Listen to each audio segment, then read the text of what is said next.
Today we're going to speak with women about their experiences with metastatic breast cancer. Hi. Hi, I'm Sarah. I'm with Camp Hi. Kesem. Nice to meet you. Nice to meet you. Thank you for talking to us today. Sure, you're welcome. So what was going through your mind when you heard your diagnosis? Initially it was why me, because I think if you looked at every risk factor, I not only did everything to be healthy, I did not meet any of those requirements. I didn't have history of breast cancer. I'm still an avid person who likes to work out all the time. For the first two diagnoses, the thought of dying never entered my mind. Not even. I went through chemo, radiation, mastectomy, reconstruction, all of that without ever thinking, oh, I could die from this. Not once. It was when I was diagnosed stage 4 that it got to that scary point where I thought, oh my gosh, this could actually kill me. So this, my attitude was definitely thinking when I first started learning statistics, okay, I may not have 5 years. I'm starting to cry. And at the time, my son was just turning 5. So it was definitely a scary thing. But now I'm crying. I'm going to grab a tissue. um, I want to live to see my son grow up. And I'm not a young mom. I'm 48 years old. How did your family react to your diagnosis? We got quite the range of the spectrum. I think first off was my husband, and he was ridiculously strong.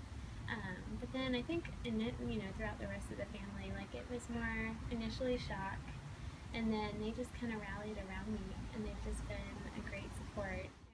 How has your cancer impacted your ability to do things as a parent? I would say the hardest part, having metastasis to the spine, is I have lifting precautions. So I'm not supposed to lift up more than 15 pounds.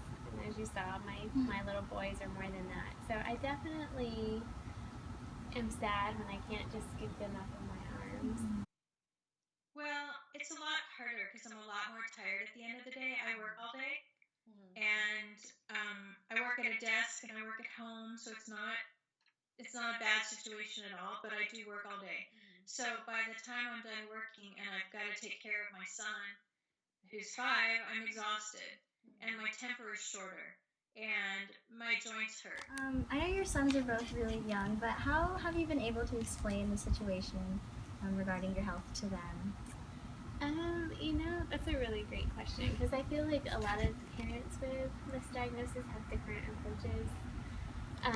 But after talking to a lot of counselors, we decided to be very honest as far as, even like when we don't even like to say mommy's sick. We were very clear that mommy has cancer.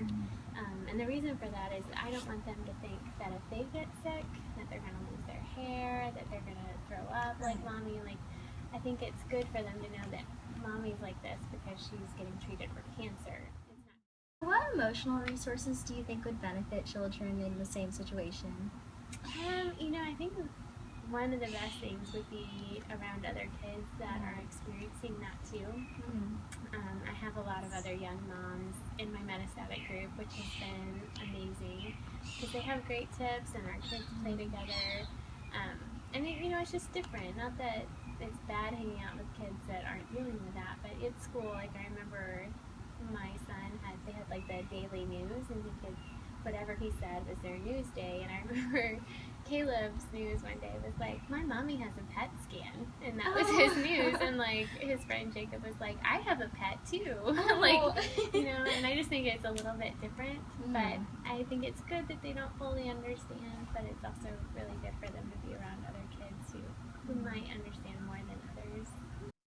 Someone who really, I think, therapists who specifically know how to help children in this situation.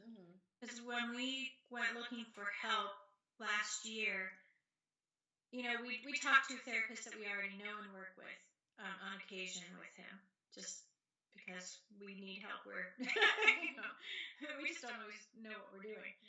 So I think, and that's the main thing, is being able to have someone help us talk to him when we need to. who that is their expertise. What our therapist had us do was actually create a picture book and draw pictures of cells and explain in really simple terms and have pictures, because when I was first going to the doctor, draw pictures of mommy and daddy and where I would be and all of that. Well, if someone created something like that, insert your picture here, and explained for young children, Right. for a 5-year-old, that would be, I would love that. That would be a fabulous resource. And also finding a way to be connected to people in Colorado who help with those kinds of concerns, and at a low cost.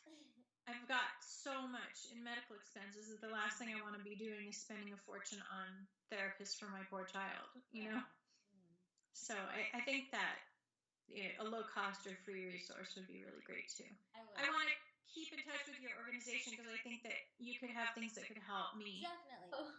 All right, well, thank you. If you have any other questions, please let me know, and thank you for what you're doing. No, yeah, thank you so much for speaking with us. It's definitely difficult, but we really appreciate you.